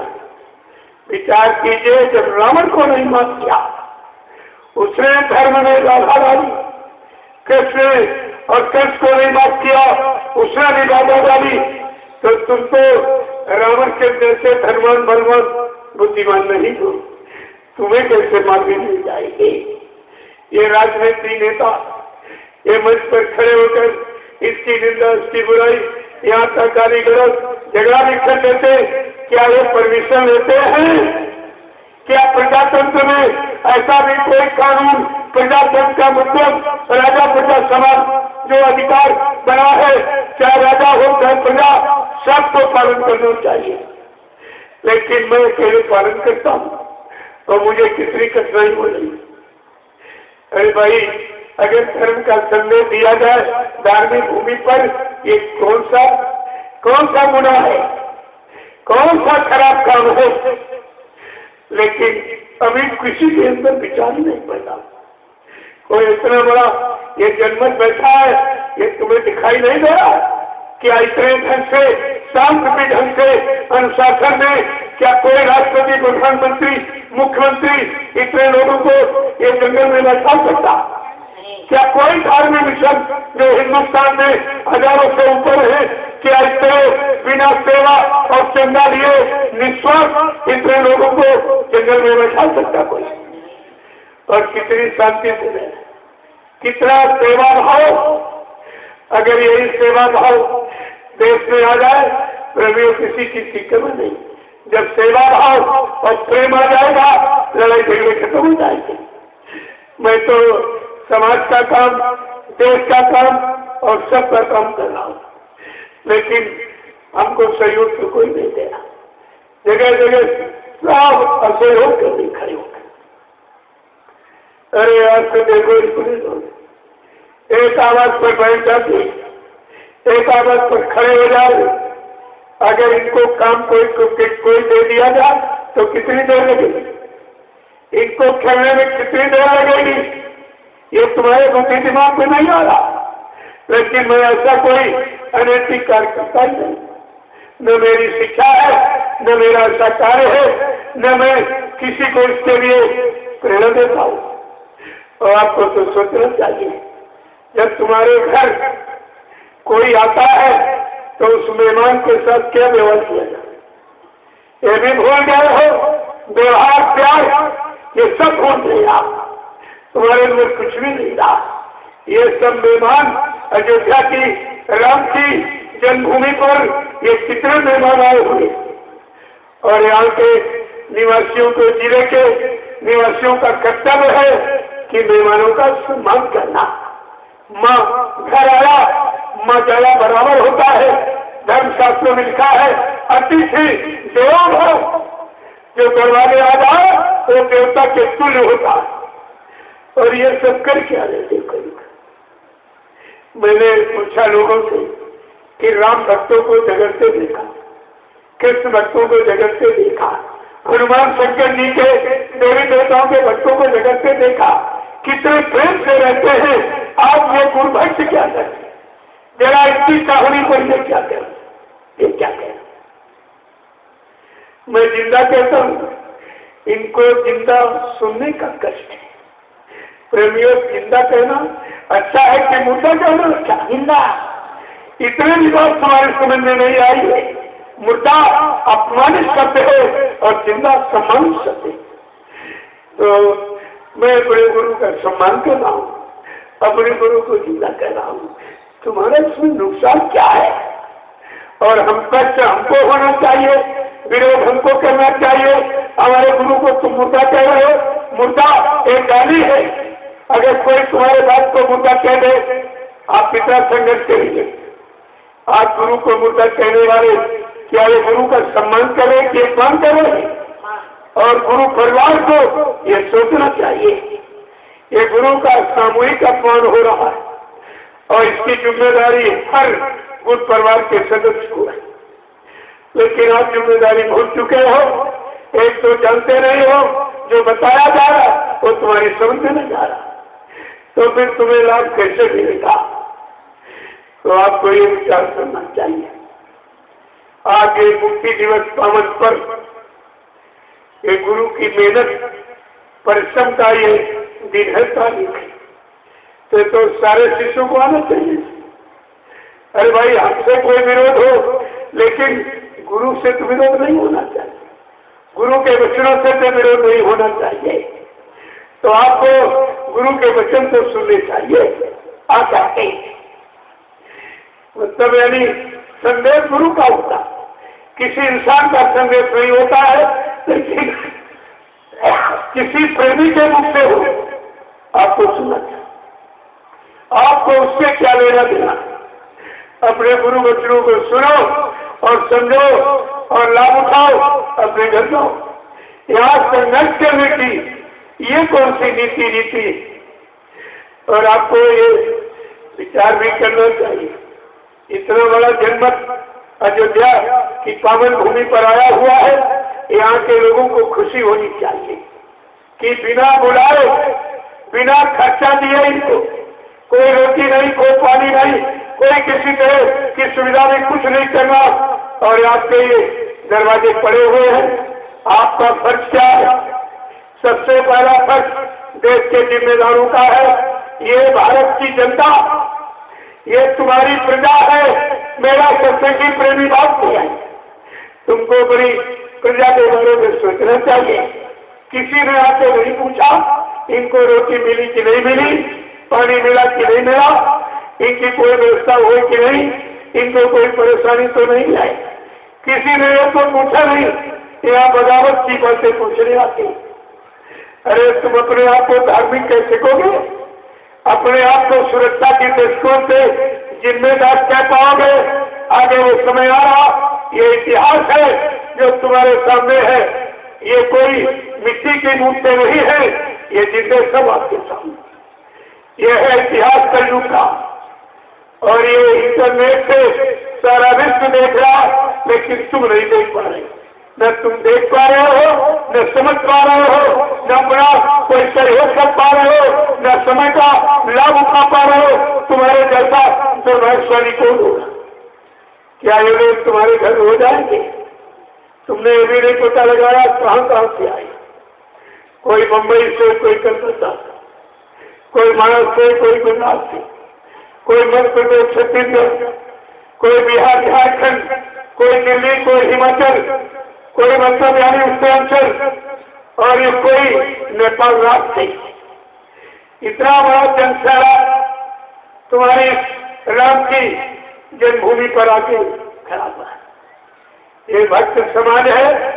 अगर इस भक्ति राम की भूमि पर भक्त नहीं आएंगे तो कहाँ जाएंगे?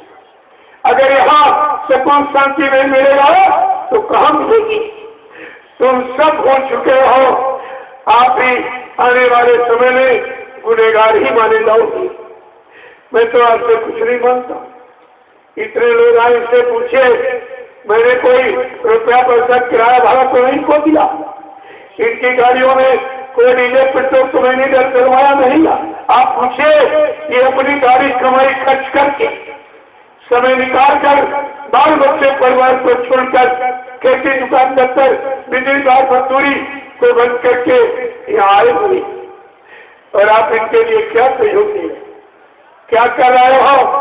तुम्हारा मानवता इंसानियत का फर्ज क्या, तुम्हारा उत्तरदायित्व क्या है? अरे आगे आने वाला समय ये सब बता देगा। मैं तो एक इशारा मत आपसे कर रहा हूँ। न समझो तो समझाओ, तुम्हारा काम था। समझाने के लिए कुदरत खड़ी है पीछे, आपको समझना पड़ेगा। मैं जो सम्मान देता हूँ हिंदुस्तान में कोई नहीं देगा।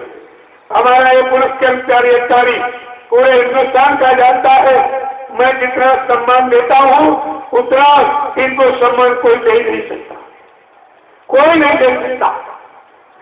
और इनकी समझी नहीं आ रहा कि जो देने आया है, अरे कोई लेने आया हो, लूट करने आया हो, तब तो आपका उत्तरदायित्व बनता है। जो देने आया और तुमको ही दे रहा और रोज दे रहा, फिर भी तुम्हारी समझ में नहीं आ रहा किस काम की योजना है और कैसे समाज की स्थापना की नींव डाली जा रही है। ये तो आपको विचार करना ही चाहिए, लेकिन कुछ नहीं। जब पूरे परिवार के लोग नहीं समझ पा रहे, अपने गुरु का सम्मान नहीं कर पा रहे, अपने सत्संगी प्रेमियों का सम्मान नहीं कर पा रहे, तो बेचारे सरकारी तो जानते ही। इनको जब सजा मिलेगी तो दूसरा कैसे बचेगा? ये भी नहीं जानते हैं ये मेरा गुरु परिवार ही है, मेरे गुरु भाई है। आज मेरे यहाँ अयोध्या भूमि पर आए हुए मेरा कर्तव्य क्या है? कहा अगर दुश्मन भी घर में आता है फिर भी उसका सम्मान किया जाता है। ये भारत की धर्म नीति है, इनके बाद तो कोई नीति नहीं, कोई सिद्धांत नहीं है और इनकी समझ में नहीं आ रहा।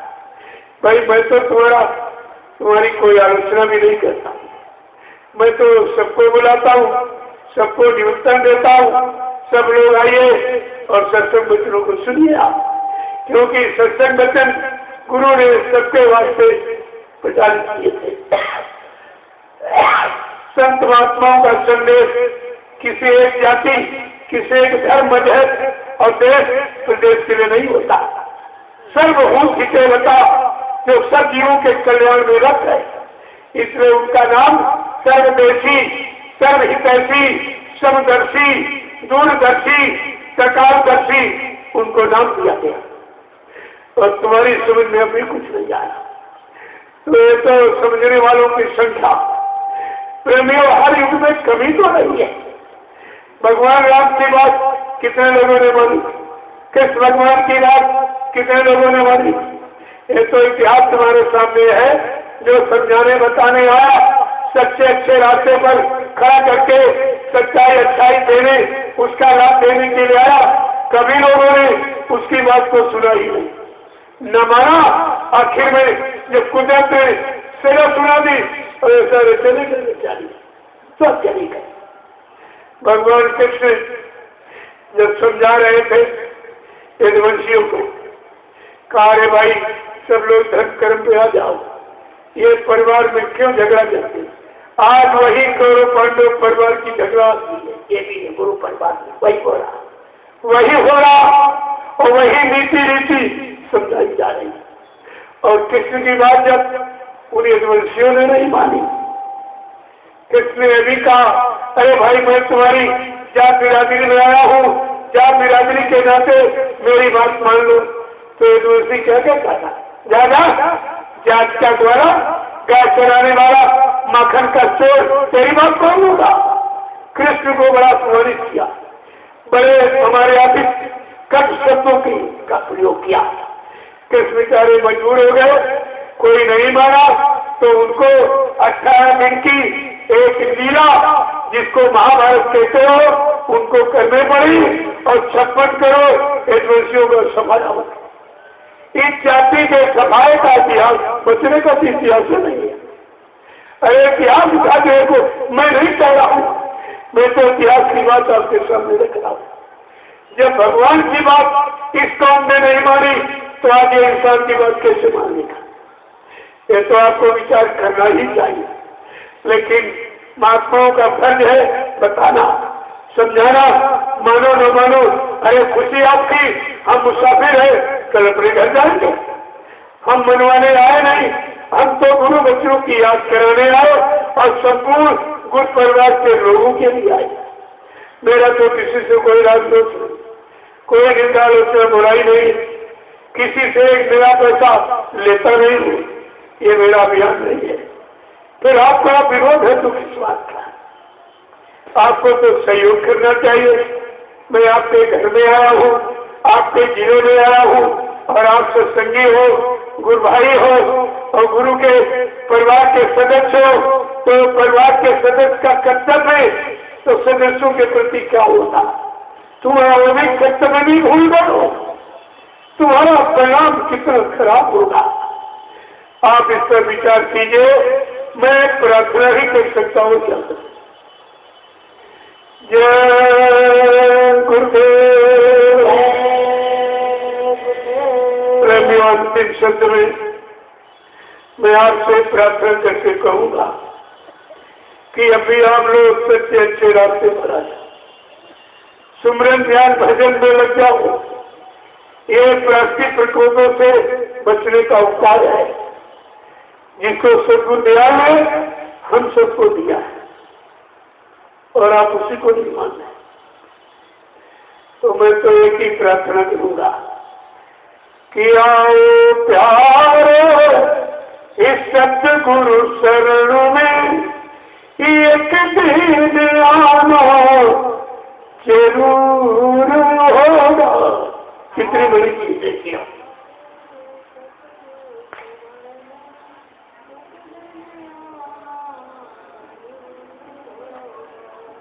आपके लिए प्रार्थना है, ये आपसे प्रार्थना करूं। मैं कह रहा हूं कि आओ प्यारे इस सतगुरु शरण में एक दिन आना जरूर होगा।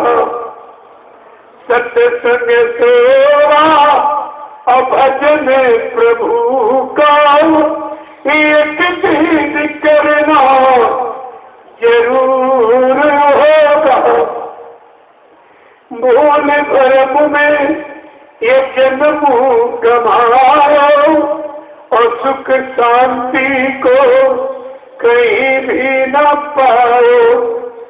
ये जग स्वार्थ इका परिवार एक दिन कहना जरूर होगा। आओ प्यारो इस सतगुरु शरण में और एक दिन आना जरूर होगा।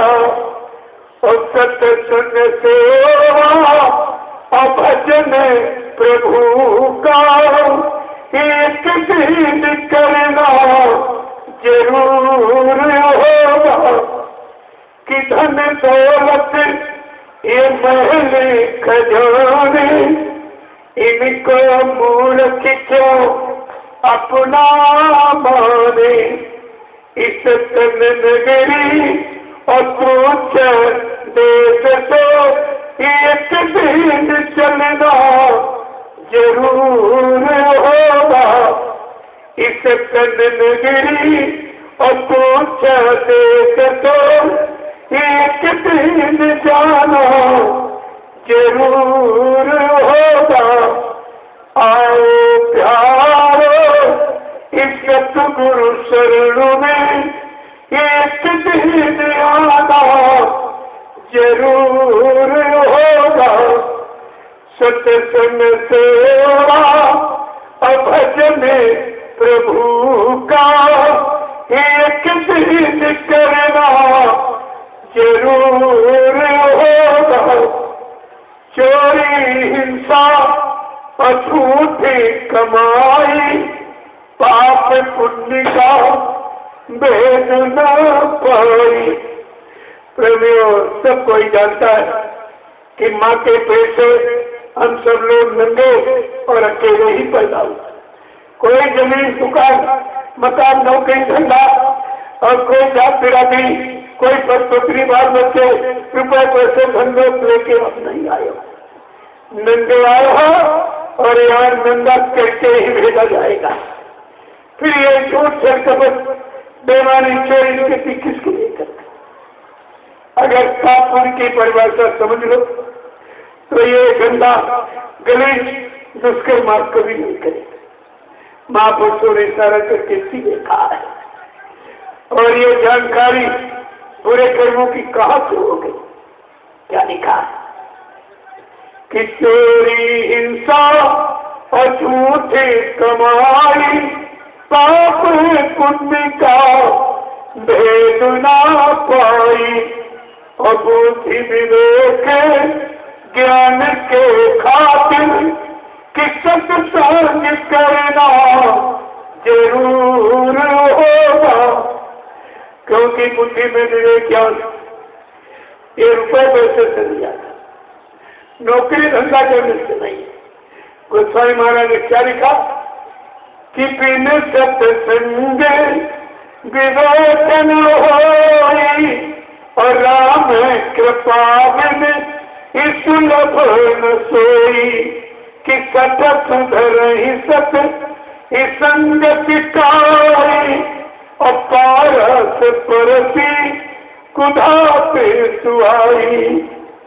काय बुद्धि में विवेक काय संत महापुरुषों के सत्संग वचनों से आएगा कि सत्संगति संस्कृति कर मूला, और जब कहीं संत इन्होंने अनुकूल, ये सदगुरु की अनुकूलता पर है। जब प्रतिकूल काम करोगे यानी बरखिला, तो फिर दया कैसे हो। सत्संगत संस्कृत के मूला, जब कहीं संत हो अनुकूला। सत्संगत दुर्लभ संसारा निस्संग भर एक तारा। ये संसार में अगर दुर्लभ है तो संतों का सत्संग, उनके वचन। तो आपको सब कुछ लिखा पढ़ी तुम्हारे घर में रखी, अगर उसी को पढ़ लेते तो इतनी जोर दौड़ के आते कि हमको तो जो लिखा है वो आज मिल रहा है, आज होने जा रहा। हम भी इस सत्संग में शामिल शरीक होकर संतों की वाणी सुनकर अपने जीवन को धन्य बनाएगी। लेकिन प्रेमियों समझ में कैसे आएगा। धर्मशास्त्रों ने भी लिखा विनाशकारी विपरीत बुद्धि, जब जिनका विनाश होने को होता है, पाप का घड़ा भर जाता, स्वार्थ लोभ लालच का, प्रेमियों फूटता जरूर। जब समय गला फूटने का आता है तब लिखा है जब जैसी हो कविता तब कैसी मत हो, काल की लोग को मैं सगोरे को काल ने खलक चला दिया। इसे कोई मेट नहीं। जो आपने किया है कर रहे हो, वो तो घर तुम्हारे किए का भरा है, वो फूटेगा। लेकिन संत महापुरुष अपने फर्ज अदायगी समय के पहले करा दी, समय के पहले संदेश भेज दिए थे, ताकि आगे आने वाले समय में कोई ये न कहे मेरे पास बाबा जी का वचन नहीं था। मैंने उनका शुद्ध धर्म का संदेश, मानवता इंसानियत का, सच्चे समाज की स्थापना का मैंने सुना नहीं था। मैं बहुत थोड़े दिन का नामदान हूं, मैं जान नहीं पाया। उन्हीं प्रेमियों के वास्ते ये अभियान जारी किया गया। और ये बिल्कुल निस्वार्थ, हमको तुम्हारा 1 रुपया भी नहीं चाहिए। क्या हिंदुस्तान में कोई ऐसा कहेगा मुझे पैसा नहीं चाहिए? यहाँ पैसे की जो लूट मची है, मंदिर के नाम पर, देवता के नाम पर, पत्थर के नाम पर, गंगा जमुना के नाम पर, तीर्थ के नाम पर, और ये सब बड़ी गुरु के नाम पर सब लोग प्रेमियों को लूट मची है। तो कल्याण होगा तो कैसे होगा? कि काल की माया से कल्याण हो जाए, कि दयाल की छत्र छाया, उनकी दया से कल्याण होगा।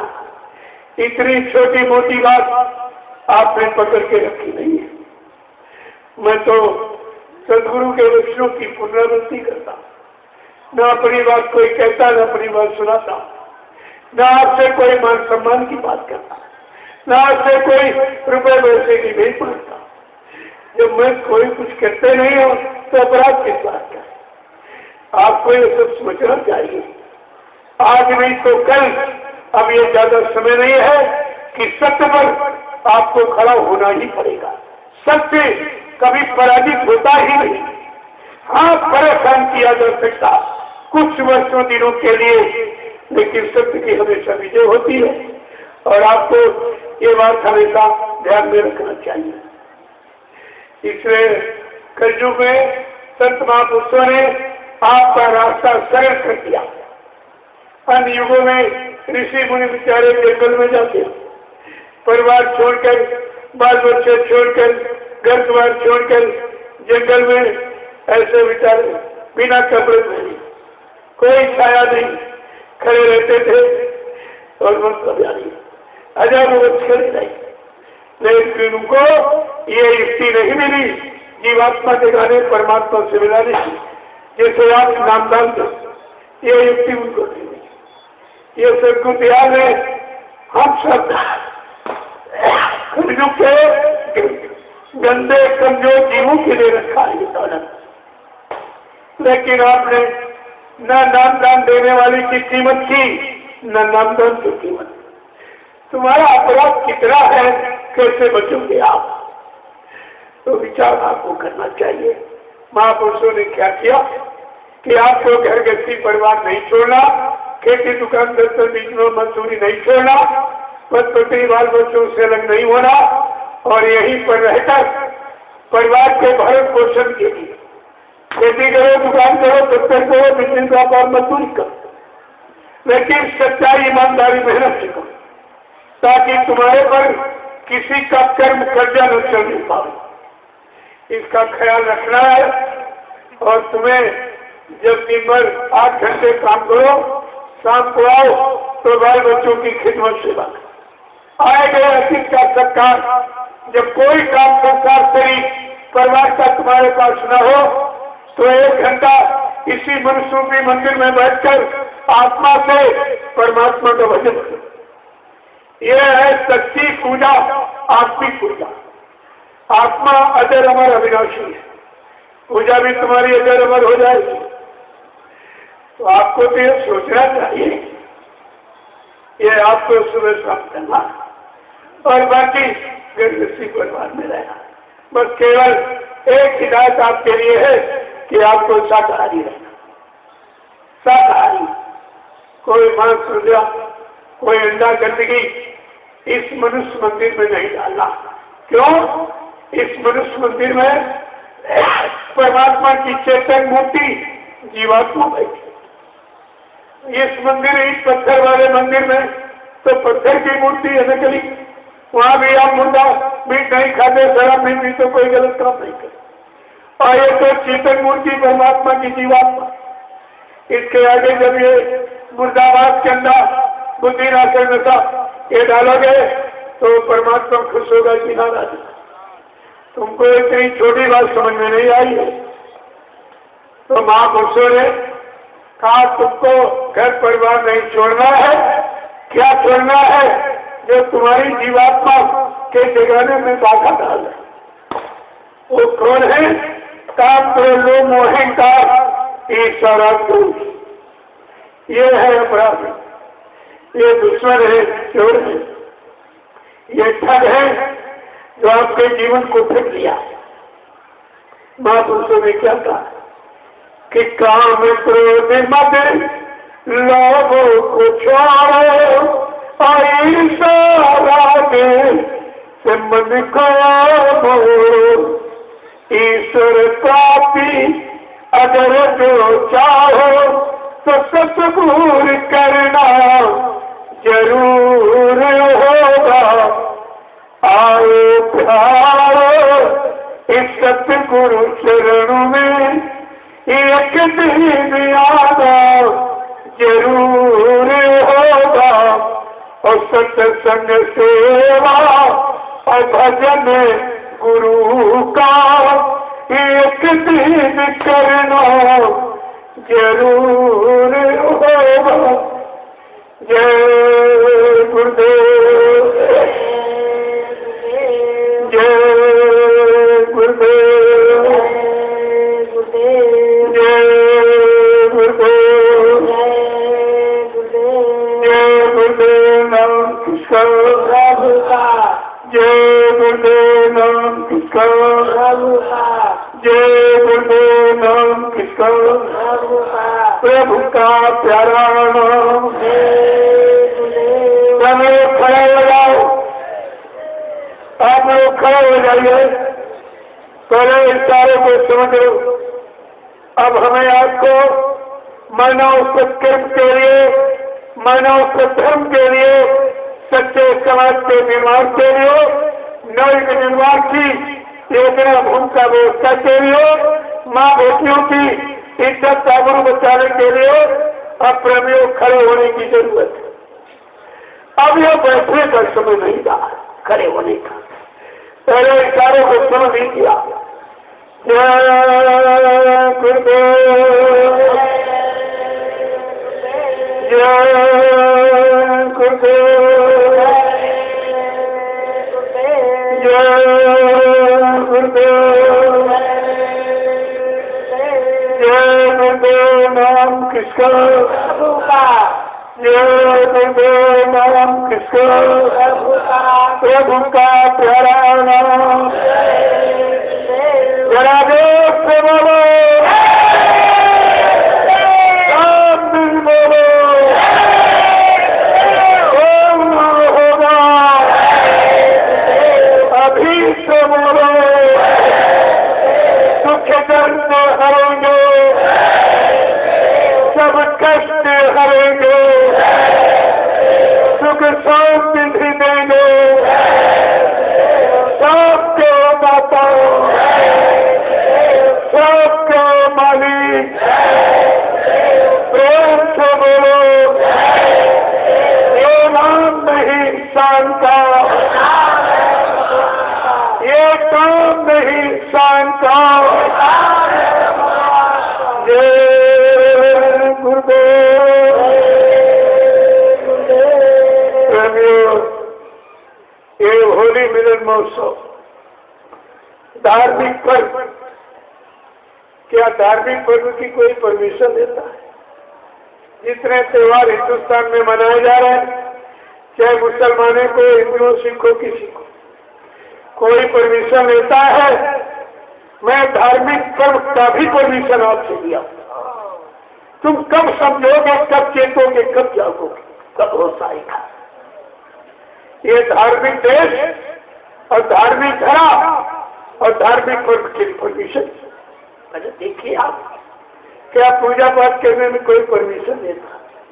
क्या रामायण, गीता, भागवत, कुरान, भागवत पढ़ने, उस समय के महात्माओं के वचन सुनने सुनाने की कोई परमिशन लेता है? मैं आज समय के सदगुरुदयाल के महान वचन जो हिंदुस्तान का सारे विश्व को परिवर्तन की एक नजीर पैदा करने वाला, परिवर्तन की भूमिका बनाने वाला, मैं उन वचनों को सुनाने का परमिशन देता हूँ। कब आप समझोगे, कब जागोगे? और मेरे पास पक्का प्रूफ प्रमाण है, मैंने पूरी फाइल बना के रखी है, आगे आने वाले समय में सब पेश कर दूंगा। ऐसा नहीं है, ये खिलवाड़ नहीं हो रहा, ये बगावत नहीं है, किसी धर्म मजहब व्यक्ति निंदा रोकना नहीं है, ये है सर्वहितकारी कल्याणकारी संदेश जो आज समाज देश मानव इंसानों को जरूरत है। अगर इस तरह से अनुशासित लोग हो जाए तो कितना सुकून शांति हो जाए, पुलिस प्रशासन को कितनी आराम, कितनी शांति।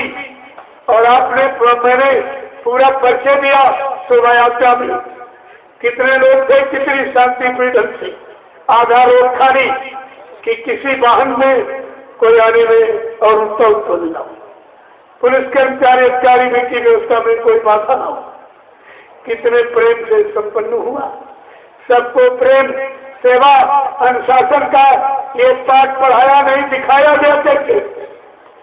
और ये सेवा भाव जो कितने क्विंटल इनको महाप्रसाद दिया गया, फल फ्रूट दिए गए, क्या किसी ने कभी हिंदुस्तान में ऐसा किया है?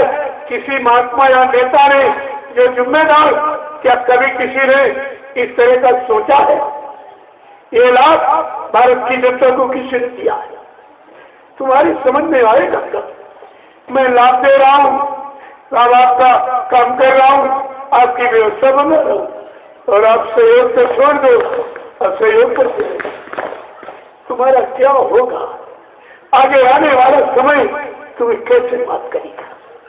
मुझे इस बात का बड़ा रोना आता है, इन बेचारों का क्या होगा। एक तो धर्म कर नहीं पाते, अरे धर्म में और उसका रावण पंखी मारा गया, और धर्म में और वो कंस ने और उसका उत्पन्न की वो भी मारा गया, और तुम ये धर्म में और उसका उत्पन्न करे, तुम्हारा क्या होगा। तुम्हारे साथ क्या कुदरत और कोई दूसरा व्यवहार करेगी? क्या कुदरत में कोई दूसरा कानून अलग से तुम्हारा नहीं बनेगा कानून? ये आपको सब समझना चाहिए। और मैं तो सबके लिए, सबके कल्याण, सबकी सुख शांति के लिए काम कर रहा हूं। और इस तरह का हमारे देश का माहौल, समाज, परिवारों, इंसानों का बचाव, सारा देश सबको सगुण शांति मिल जाएगी। लेकिन मैं अकेले ही तो कर रहा हूं, और उसमें कितने विरोधी खड़े हो गए, करे करेंगे। चलो और संसार वाले नहीं जानते हो, लेकिन गुरु परिवार के प्रेमी वो भी विरोध कर रहे। इनको ये नहीं मालूम ये मेरा विरोध नहीं, गुरु का विरोध कर रहे, क्योंकि वचन गुरु के हैं, संदेश गुरु का है, आदेश गुरु का है, मेरा नहीं है। तुम तो सीधे गुरु की बगावत कर रहे। तुम्हारा कैसे बचाव होगा, कैसे संभालोगी आगे आने वाले उस खराब समय, कुदरत के भारी प्रकोप से अपने आप को कैसे बचा सकूं। लेकिन मैं अपना फर्ज अदा करता हूँ, मैं सबके कानों तक संदेश पहुंचाता हूँ। मेरा किसी से कोई विरोध नहीं है, और तुम करो तो करते रहो। और तो तुम्हारा अच्छे अच्छाई करते, भले भलाई करते, बुरे बुराई करते, वो तो अपना बड़ा काम है। जय गुरुदेव। कल सत्संग का आखिरी दिन, एक नजारा इनके सामने और पेश कर दो, शायद देख करके कुछ सुधार हो जाए। कल 8-7 बजे एक लाइन में महिला, एक लाइन में पुरुष अपने हाथ में झंडा लेकर ये पैदल चलकर ये पड़ोस में ग्रामवासियों को निमंत्रण देंगे कि भंडारे का महाप्रसाद महिलाएं महिलाओं को बताएंगी, पुरुष पुरुष को बताएंगे, और कहेंगे आज आप अपने घर में चूल्हा नहीं जलाएंगे, तुम्हारे सबके लिए महाप्रसाद भंडारों में तैयार कराया गया। उस प्रसाद को खाने में तमाम तरह की बीमारी जगह झंडे डाल के चली जाएगी। और गांव में जाना, जो क्वारी करना है, जिनकी शादी नहीं, उनके माँ बाप से कहना कि अपने कन्याओं को ले चलो, और कुटी के बाहर दर्शन कक्ष बना है, वहां पर लाइन में खड़े हो जाना। मैं अपने हाथ से उन कन्याओं को बरकत दूंगा और प्रसाद दूंगा। क्या हिंदुस्तान में कभी किसी ने किया है, या कर राज्य कोई कर सकेगा? आप इस पर विचार क्यों नहीं करते? यह है गुरु की महिमा, उनकी महिमा को बढ़ाना और उजागर करना। ये तो ये सब काम कल आपको, जितने भंडारे हैं, भंडारे की व्यवस्था पर ध्यान दे गए। कल आप लोग अपने भंडारों में पक्का भोजन बनाएंगे, और ग्रामवासियों को निमंत्रण, कन्याओं को। पर ये जलसा देखकर, ये भूमि का व्यवस्था, सच्चे समाज की स्थापना की, सबको सुख शांति देने की, माँ बहन बेटियों की इज्जत तराबू बचाने की, ये कैसी योजना देखिए आप। न किसी नेता के दिमाग पे बात आ रही, न किसी महात्मा के, कोई नहीं सोच पा रहा।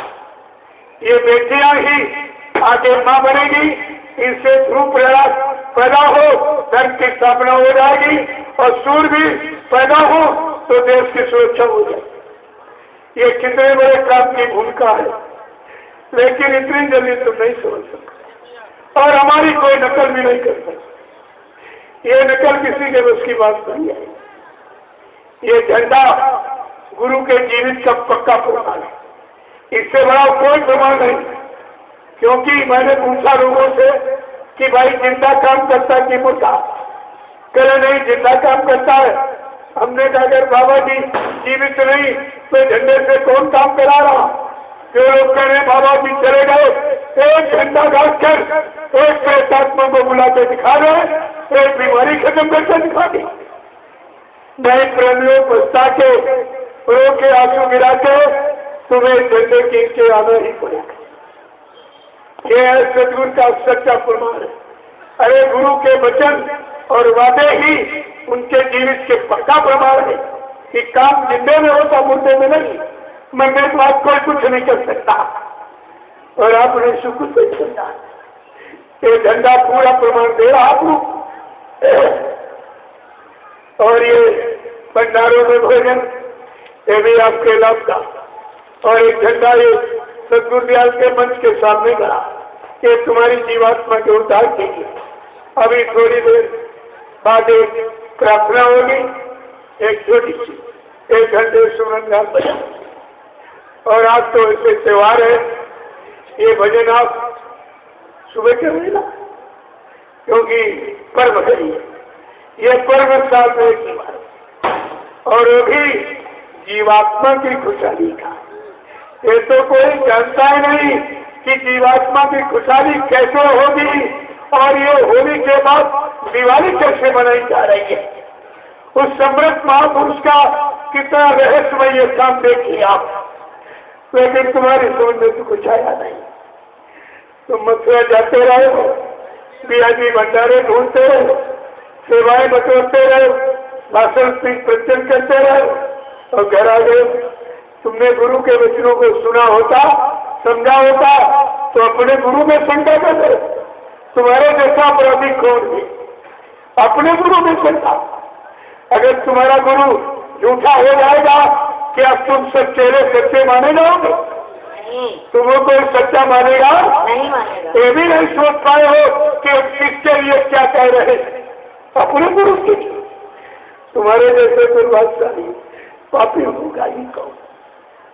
इसलिए मैं आपके दर्शन के लिए नीचे बैठ जाऊंगा। वैसे आज पर्व है, थोड़ा बहुत मिल लो आप, क्योंकि फिर वो तुम्हारा ये जो त्योहार है खुशहाली दिवाली का ही छूट जाएगा। तो यहाँ तो 4-5 घंटे लग जाते हैं, तब तो वो समय निकल जाएगा।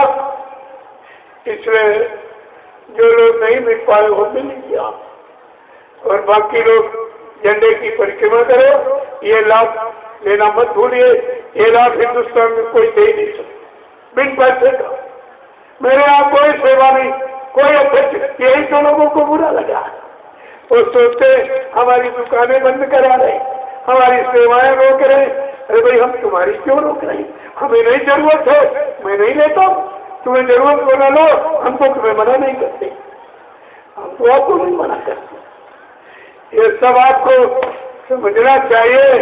परमात्मा ने मानव बुद्धि दी है, जरा विचार करो उससे। तो इसलिए मैं आज के कार्यक्रम का एक से विराम दे रहा हूँ, क्योंकि सुबह भी आपका समय लिया और अभी ये मिलाकर रोज से ज्यादा हो गया। ये तो कई घंटे का संदेश हो गया। जय गुरुदेव। अब आपके दर्शन के लिए मैं नीचे बैठ जाऊंगा। जो लोग नहीं मिल पाए मिल लो। वैसे बस कल भी तो समय है, कल तो विदाई का दिन है। सबसे मिलूंगा, सबके सुनूंगा। आप इस बात की चिंता करो, लेकिन आप थोड़ा आसान पूछो, अच्छा रहेगा, मर्यादा में रहोगे। नहीं तो इतने लोगों से एक बार की एक व्यक्ति को मिलना बहुत कठिन है, और कुटी में इतनी जगह नहीं मैं वहां बुला के आपसे मिलूं। तो एक ये व्यवस्था, ये संपर्क की मिलने की आपकी बना दी गई कि आप लाइन में खड़े हो जाओ। महिला पुरुष मैं एक एक से मिलूंगा, सबसे मिलन हो जाएगा। जय गुरुदेव। अब आपके दर्शन के लिए मैं नीचे बैठ